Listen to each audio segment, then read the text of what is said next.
All right, well, the U.S. women's national team has many reasons to celebrate, becoming the second team in history, men or women, to win back-to-back World Cups after taking home the trophy in France on Sunday. Amid the celebrations, the women are also tackling a lot more serious matter, equal pay. Here now to talk about the historic win with the U.S. is U.S. national team player and two-time world champion Julie Ertz. Julie, thank you so much for being here, and congrats. Round of applause. Thank you. Everyone in the studio is very excited, honestly. What do you make? I mean, what do you make of the win and how the battle was out there for this? It was such an amazing tournament. We had some really tough games, tough competition, but it was just so fun. I'm kind of sad it's over. I'm exhausted, so I'm actually really tired. It's happy it's over, but yeah. It was awesome. My family was there. My husband was there. It's surreal. Obviously you guys made a statement with back-to-back wins, but there's obviously the question of equal pay. It was weird. I don't know if it was weird for you, but watching it play out, it was almost as important as the game. I don't know if you got questions around that as much as you did about what you're going to do in the next game or your opponent's moves or anything like that. But for you, playing through this tournament with that question being raised, what are your thoughts on the way that the public has reacted overwhelmingly to say, yes, now's the time?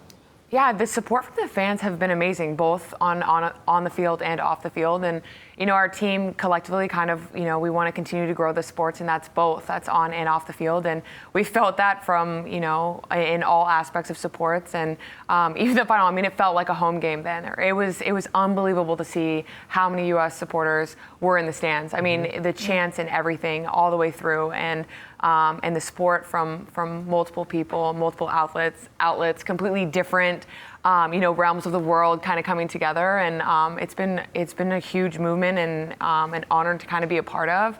This is my 7th year with the team, which is crazy, and just the growth of women's soccer alone. But even outside of that, women's sports is huge, and it's crazy. Well, first and foremost, congratulations, really representing for the women out there and America.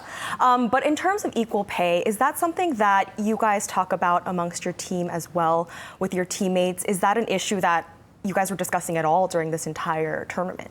We kind of discussed everything. We basically were living together in close quarters for 50 days straight. Right. So yeah, we kind of talk about everything in order of how to grow the sport, and how we can continue to push women's sports in general, and just kind of leave it a better place. And this is the one thing that a lot of people have been highlighting is the prize money, for one, right? When you look at it, $400 million for the Men's World Cup in 2018 versus the $30 million awarded throughout the Women's World Cup this year, with France taking home $38 million as the World Cup winners in 2018 compared to the $4 million awarded to you guys this year. That's a discrepancy there. On the flip side, though, when you look at what the women have done at the World Cup, and obviously you being on the team for the last 2 times, you've been around for the last 2 times. But when you just lay it out like this, you look at what the women's team has done, and the men, the best finish being quarterfinals.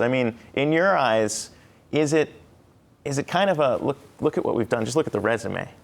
It's kind of, if you're going to talk the talk, you kind of have to walk the walk. And I think so for us, we take, obviously we're so competitive and we want to win every single game on top of that. But, we also want to represent our country so well and be able to inspire young girls and be able to, set the stage for them to be able to be better and better each year. And it's definitely important to us. When you talk about the talk, and you put the talk in a book that you just recently released, titled "Chase Your Dreams: How Soccer Taught Me Strength, Perseverance, and Leadership." What did you kind of want to put into that book? What was kind of the messages that you were trying to get out there? Yeah, I was so surreal. So many things. The book came out today, and winning. My head's all over the place. I'm so excited to talk about it.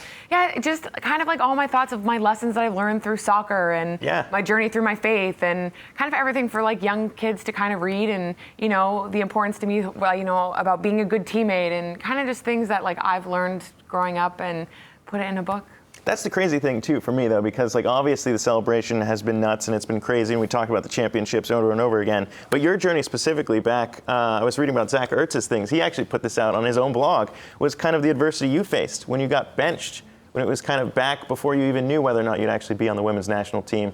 What was that feeling like? Because when we talk about adversity on the show all the time, people say there's 2 ways to take it. You obviously took it and became a key part of this team that won 2 championships. So what is really the message when you are faced with adversity? How did you react like that? It's a learned thing. Obviously, it's not easy when you face adversity at first, but I always tell kids all the time that adversity can be your best friend. because those are the moments that like I've learned about my character, who I am, what kind of person I want to be as a player and as, off the field and on the field. And I always say that adversity can be your best friend, because those are like the turning points in my life, but in my career for sure. And to really like accept that and push through it, because that's the moment of growth. Well, I'm just gonna say congrats your again. relationship with your husband I know, we don't is even also such a big part of just the celebrations, the photos that we were showing earlier. But what is it like to have a spouse who's also a professional athlete, who's also on the big stage? How do you guys go about your daily lives, really? It's a lot of sacrifice. Like, time is the biggest thing that is sacrificed, but he totally.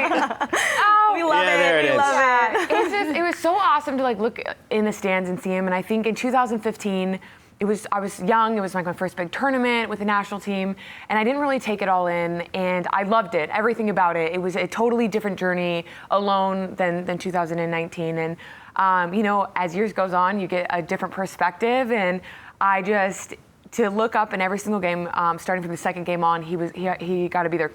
How our schedules aligned, I have no idea how that worked out. Yeah. But it was really special moments that the sport is about unifying, and you can feel that. I felt united to our fans and our support.